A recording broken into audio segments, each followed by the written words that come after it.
ایک حدیث میں آیا ہے کہ احب البلاد الی اللہ مساجدها، کہ تمام جگہوں میں سب سے بہترین جگہ اللہ کے نزدیک، یا تمام جگہوں میں سب سے پسندیدہ جگہ اللہ کے نزدیک مسجدیں ہیں۔ یعنی تمام جگہوں میں سب سے بہترین اور سب سے پسندیدہ جگہ اللہ کے یہاں مسجدیں ہیں۔ تو چونکہ اللہ تعالیٰ کو مسجدیں تمام جگہوں میں سب سے محبوب ہیں، تو ہمیں بھی چاہیے کہ مسجدوں سے محبت رکھیں اور تمام جگہوں میں مسجدوں کو اپنا محبوب بنائیں، سب سے محبوب بنائیں۔ اور مسجد سے محبت کا یہ تقاضا ہے کہ مسجد کے آداب کا خیال کیا جائے۔ مسجد کے جو آداب ہیں ان کا پاس و لحاظ کیا جائے، یہ مسجد سے محبت کی علامت ہے۔ تو آئیے جانتے ہیں مسجد سے متعلق چند اسلامی آداب۔ ایک ادب یہ ہے کہ مسجد کی صفائی ستھرائی کا خیال رکھا جائے اور مسجد کی صفائی ستھرائی کا خصوصی اہتمام کیا جائے، کیونکہ مسجد یہ اللہ کا گھر ہے۔ ہم اپنے گھروں کو کتنا صاف ستھرا رکھنا چاہتے ہیں، ہم اپنی آفسوں کو کتنا صاف ستھرا رکھنا چاہتے ہیں، اپنے روم اور کمرے کو، اپنی جگہ کو جہاں ہم آتے جاتے ہیں اٹھتے بیٹھتے ہیں پاک صاف رکھنا چاہتے ہیں۔ یہ اللہ کا گھر ہے۔ اللہ کا گھر زیادہ اس بات کا حق رکھتا ہے کہ اسے صاف ستھرا رکھا جائے، اس کی صفائی ستھرائی کا خصوصی اہتمام کیا جائے۔ نبی کریم صلی اللہ علیہ وسلم نے جہاں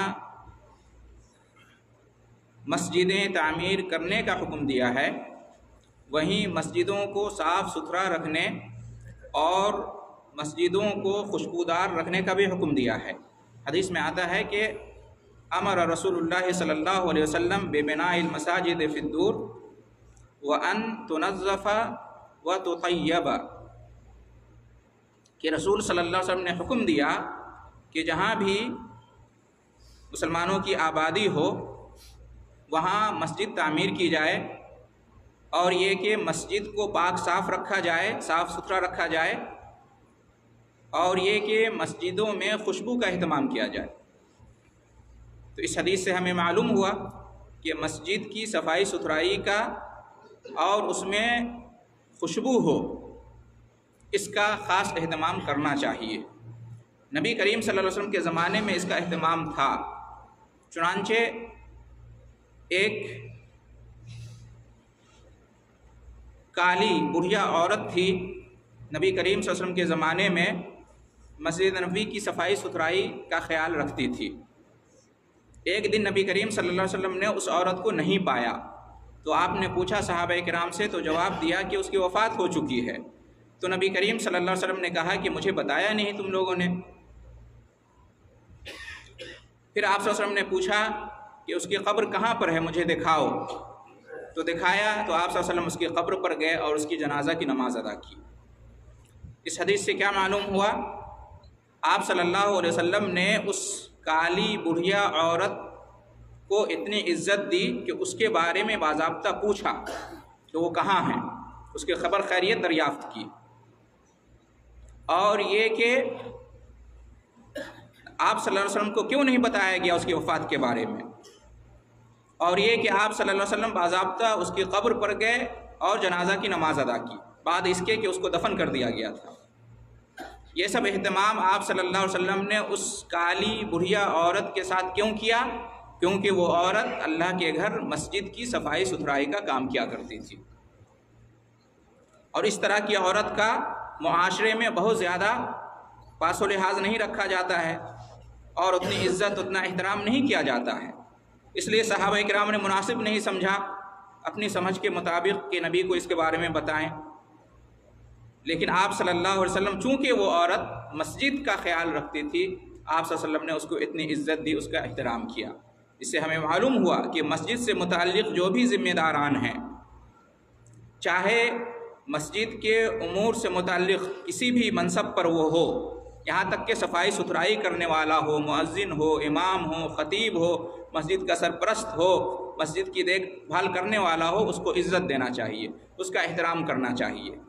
آپ اس کی عزت، اس کا احترام کرتے ہیں تو گویا کہ آپ اللہ کے گھر مسجد کا ادب کرتے ہیں، اس کا احترام کرتے ہیں، لہٰذا ہمیں اس کا احترام کرنا چاہیے۔ تو مسجد کو صاف ستھرا رکھنا چاہیے، مسجد کو گندگیوں سے پاک رکھنا چاہیے، ہر طرح کے میل کچیل سے اور گندگی سے۔ ایک بار ایک دیہاتی آیا اور مسجد میں پیشاب کرنے لگا، اسے پتہ نہیں تھا مسجد کے آداب کے بارے میں۔ صحابہ کرام دوڑے اس کی طرف، تو آپ صلی اللہ علیہ وسلم نے کہا کہ رکو، اس نے جب شروع کر دیا ہے تو اسے مکمل کرنے دو۔ اس کے بعد آپ صلی اللہ علیہ وسلم نے پانی کا ایک ڈول منگوایا اور اس پر پانی بہا دیا۔ اس کے بعد آپ صلی اللہ علیہ وسلم نے اس دیہاتی کو بڑے پیار اور حکمت سے سمجھایا کہ یہ مسجدیں اللہ کے گھر ہیں اور یہ گندگی پھیلانے کے لیے نہیں ہوتی، یہ اللہ کے ذکر کے لیے، نماز قائم کرنے کے لیے ہوتی ہیں، قرآن کی تلاوت کے لیے ہوتی ہیں۔ تو اس سے بھی معلوم ہوا کہ مسجد کو پاک صاف رکھنا چاہیے اور گندگیوں سے دور رکھنا چاہیے مسجدوں کو۔ اسی طرح سے مسجد کے آداب میں سے یہ ہے کہ مسجد میں بدبودار چیز کھا کر نہیں آنا چاہیے۔ بدبودار چیز جیسے کہ کچی پیاز ہے، لہسن ہے، اسی طریقے سے سگریٹ نوشی، ان چیزوں کا استعمال کرنے کے بعد منہ سے بدبو پھوٹتی ہے، یہ سب جانتے ہیں۔ تو ان چیزوں کا استعمال کر کے مسجد میں آنا منع ہے، یہ مسجد کے آداب کے خلاف ہے۔ نبی کریم صلی اللہ علیہ وسلم نے ارشاد فرمایا ہے کہ من اکل سومن او بصلا فلیعتزلنا او لیعتزل مسجدنا ولیأخذ فی بیتہ، کہ جو لہسن کھائے، پیاز کھائے تو ہم سے دور رہے یا ہماری مسجد سے دور رہے اور اپنے گھر میں بیٹھا رہے۔ اتنی سختی سے نبی کریم صلی اللہ علیہ وسلم نے بیان کیا ہے۔ اور ایک دوسری حدیث میں آپ صلی اللہ علیہ وسلم نے اس کی وجہ یہ بیان کی ہے کہ فرشتوں کو بھی تکلیف ہوتی ہے اس سے جس سے انسانوں کو تکلیف ہوتی ہے۔ ظاہر سی بات ہے، کوئی پیاز کھا کے، لہسن کھا کے، سگریٹ پی کر مسجد میں آئے اور منہ کو صاف کیے بغیر آئے، اس کے منہ سے بدبو پھوٹے گی تو نمازیوں کو بھی تکلیف ہوگی جو آزو بازو میں کھڑے ہیں اور ہوتی ہے، اور فرشتوں کو بھی تکلیف ہوگی جو اللہ کی مسجد میں حاضری دیتے ہیں نماز کے وقت۔ تو سگریٹ پینا ویسے بھی حرام ہے، ناجائز ہے، گناہ کا کام ہے، اور اس میں نقصان ہی نقصان ہے، صحت کا بھی، اخلاقی اعتبار سے بھی، دینی اعتبار سے بھی، اور اسی طرح سے اس سے دوسروں کو تکلیف ہوتی ہے، یہ بھی گناہ ہے دوسروں کو تکلیف پہنچانا۔ تو مسجد کے آداب میں سے یہ ہے کہ بدبودار چیزوں کا استعمال کر کے مسجد میں نہیں آنا چاہیے۔ پسینے میں شرابور ہیں اور مسجد میں آ گئے، بدن سے بدبو آ رہی ہے پسینے کی یا کسی اور چیز کی، اس میں آ گئے تو یہ مناسب نہیں ہے۔ کئی دن سے آپ موزے پہنے ہوئے ہیں، اس سے بدبو پھوٹ رہی ہے، اس کو لے کر مسجد میں آ گئے، یہ مناسب نہیں ہے، مسجد کے آداب کے خلاف ہے۔